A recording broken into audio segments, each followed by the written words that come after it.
બગદાણાના પ્રકરણ બાદ કોળી સમાજ ખૂબ વિફર્યો છે। કોળી સમાજના રાજકીય અને સામાજિક આગેવાનો વારંવાર નવનીત બાલદિયાની મુલાકાતે પહોંચી રહ્યા છે, ત્યારે ગઈકાલે ફરી એકવાર કોળી સમાજના યુવા આગેવાન એવા પરસોત્તમ સોલંકીના પુત્ર દિવ્યેશ સોલંકી પણ 200 થી વધુ ગાડીઓના કાફલા સાથે નવનીત બાલદિયાના નિવાસસ્થાને પહોંચ્યા હતા અને ત્યાં પહોંચીને નવનીતભાઈના હાલચાલ પૂછીને તેમણે પણ આ વાતને લઈને પ્રતિક્રિયા આપી છે। શું છે સમગ્ર વિગત જાણીએ અહેવાલમાં।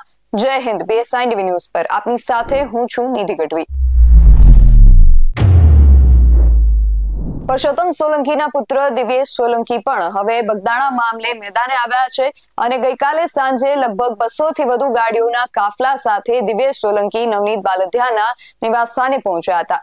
તેમની સાથે વાતચીત કરી એમના ખબર અંતર પૂછ્યા અને એ સાથે કોળી સમાજના જે લોકો ત્યાં આવ્યા હતા એમને પણ તેમણે સંબોધિત કર્યા હતા, એમની સાથે પણ વાતચીત કરી હતી અને એ બાદ મીડિયા સાથે વાતચીત કરતા દિવ્યેશ સોલંકીએ શું કહ્યું હતું સૌથી પહેલા તેમને સાંભળીએ। આવડી મોટી સંખ્યામાં તમામ આગેવાનો અમારી સાથે પધાર્યા અને આપણે સૌ આ સમાજના દીકરાના કારણે ખરેખર એક તો બિરદાવજો કે આપણે સૌ જે આખો સમાજ ભેગો થયો છે અને જે આવી જાગૃતતા લાવ્યા છે એ બદલ આખા સમાજના તમામ આગેવાનોનો, યુવાનોનો, મારા વડીલોનો ખરેખર હું આભાર માનું છું। આજ 18 વર્ષને એક ઉત્તમ ઉદાહરણ આપી શકે ને એવો ઇતિહાસ આ કોળી સમાજ, એટલે સમાજના દીકરા તરીકે ખૂબ હું આનંદ અનુભવું છું। સાથે જ આ જે ઘટના થઈ છે અને આપણે સૌ જાણીએ છીએ આપણા વાલા નવનીતભાઈની, પુરુષોત્તમભાઈ સોલંકીએ અને સમાજના તમામ મુખ્ય આગેવાનો હંમેશા એની ચિંતા લેતા હોય છે, એટલે બધા આગેવાનો આની ચિંતાને લઈ અને આજે એમના વતી પુરુષોત્તમભાઈ સોલંકી વતી હું એમની ખબર કાઢવા આવ્યો છું। મને એક એવી ઈચ્છા હતી કે હું દવાખાને નહીં પણ હું બગદાણા ગામ મુકામે આવીશ, જેથી આજુબાજુના તમામ આખા પંથકમાં મારા સમાજને ક્યારે પણ આવી રીતે કોઈ અસામાજિક તત્વ મારા સમાજના છોકરા ઉપર ક્યારે કોઈ હાથ ન ઉઠાવે। એક સોલંકીના દીકરા તરીકેનો જે અમારો ધર્મ છે, આ સમાજે જે અમને આપ્યું છે, આ સમાજ માટે અમે અમારું માથું દઈ દઈએ તોય એની કોઈ કિંમત નથી, કારણ કે સમાજનું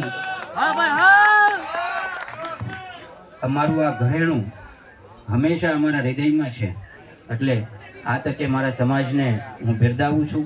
સાથે સમાજના દીકરા તરીકે આપ સૌને એક આહ્વાન કરું છું, મિત્રો, કોઈ ખોટી રીતે રાજકારણમાં આપણા સમાજને ન નાખી દે।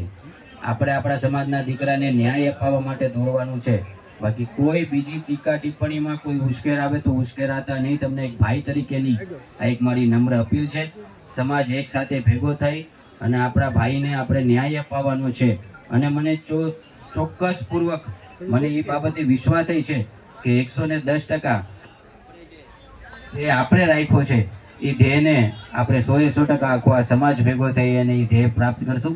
આ બધાને મારા અને ભાઈ શ્રી પુરુષોત્તમભાઈ સોલંકીના સીતારામ। જય કોળી સમાજ।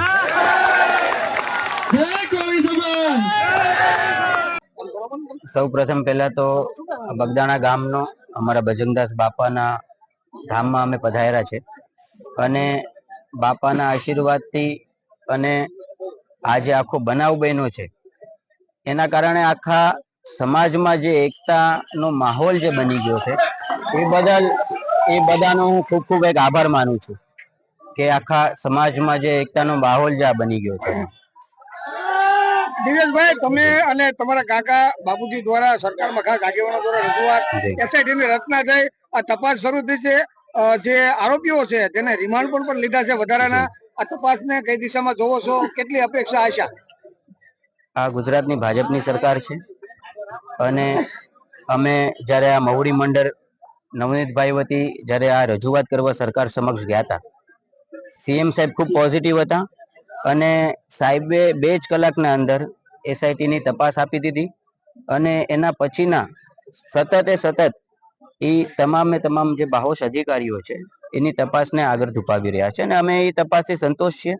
આજે તો મૂળ એવું હતું કે પુરુષોત્તમભાઈની નાદુરસ્ત તબિયત અને એમની પોતાની એક એવી જીદ હતી કે મારે બગદાણા જવું છે નવનીતભાઈ પાસે, પણ આપ સૌ જાણો છો એમની તબિયતના હિસાબે એ નહોતા હાજર રહી શક્યા, એટલે એના પ્રતિનિધિ તરીકે મને આજે એમને મોકલાવ્યો છે. સમાજના તમામ આ આખા પંથકના અને બધા સમાજના સંગઠનોના બધા આગેવાનો અહીંયા હાજરિયા છે. કોરી સેના છે, અખિલ ભારતીય કોરી સમાજ છે, માનદાતા છે, આ બધા સંગઠનોના પ્રમુખોય મારી સાથે અહીંયા હાજરિયા છે. સમાજના મુખ્ય પ્રમુખોય આજુબાજુના ગામથી બધા સરપંચો પધાર્યા છે. એટલે સમાજમાં જે આ એકતાનો માહોલ છે એ માહોલને હું બિરદાવું છું અને મને પૂરેપૂરો વિશ્વાસ છે એ બાબતે કે 100% અમે આખો આ સમાજ ભેગો થઈને મારા ભાઈને હું ન્યાય અપાવીશ. ભાઈ, જે પ્રમાણે અત્યારે સેટ જે પ્રમાણે તપાસ કરી રહી છે, કેટલો વિશ્વાસ છે અને કઈ પ્રકારે સૂચનાઓ આપવામાં આવી છે? 100% સરકાર હવે જ્યારે સીએમ સાહેબ ને બધા મહુરી મંડળ હતા એ પછી આ ભાજપની સરકાર છે. આ સરકાર ક્યારે પણ કોઈ આવા લુખા તત્વની દાદાગીરી ચલાવી નથી અને ભવિષ્યમાં ક્યારે આવી કોઈ લુખા તત્વની દાદાગીરીઓ ચલાવવામાં આવશે નહીં.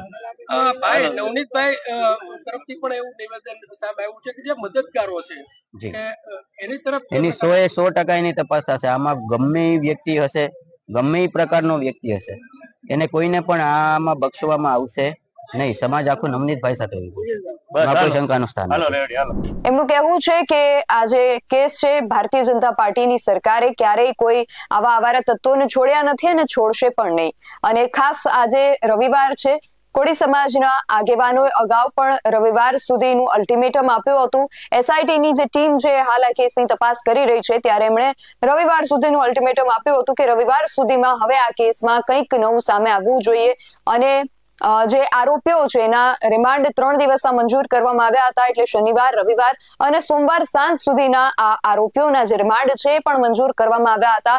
એટલે આવતીકાલે સોમવાર સાંજ સુધીમાં આરોપીઓના જે રિમાન્ડ છે એ પૂર્ણ થશે. એટલે એ પણ જોવાનું રહેશે કે 3 દિવસ દરમિયાન પોલીસે આરોપીઓ પાસેથી શું માહિતી કઢાવી છે. 3 દિવસના અંતે પોલીસ હવે શું ખુલાસા કરશે, કારણ કે એસઆઈટીની જે ટીમ છે એ હવે આ જે આરોપીઓ છે એને 3 દિવસના રિમાન્ડ લઈ પૂછપરછ કરવાની હતી. તો આઈપીએસ જયવીર ગઢવીની અધ્યક્ષતામાં એસઆઈટીની ટીમે હવે આ 3 દિવસ દરમિયાન શું ખુલાસાઓ કર્યા એ પણ સોમવારે સાંજ થતા ખબર પડશે. અને કોળી સમાજના આગેવાનોએ જે રવિવાર સુધીનું અલ્ટિમેટમ આપ્યું હતું, તો રવિવાર સાંજ સુધીમાં હવે આગળ કોળી સમાજ શું પગલાં લે છે એ પણ ખાસ જોવું રહેશે. અને દિવેશ સોલંકી પણ હવે આ મામલાને લઈને મેદાને આવ્યા છે. તો દરેક તરફથી જે પ્રેશર છે એ વધી રહ્યું છે અને આ પ્રેશરની હેઠળ હવે આ કેસમાં શું ખુલાસા થશે તેના પર ખાસ સૌની નજર રહેશે. આ સમગ્ર વિષયને લઈને તમારું શું માનવું છે એમને કમેન્ટ કરીને ચોક્કસથી જણાવજો. આવા જ વધુ અહેવાલો સાથે મળતા રહીશું. તમે મારી યુટ્યુબ ચેનલને સબસ્ક્રાઇબ કરવાનું અને અમને ફેસબુક અને ઇન્સ્ટાગ્રામ પર ફોલો કરવાનું ભૂલશો નહીં. બાકી અવનવી અપડેટ્સ માટે આપ જોતા રહો BSI ટીવી ન્યૂઝ. નમસ્કાર.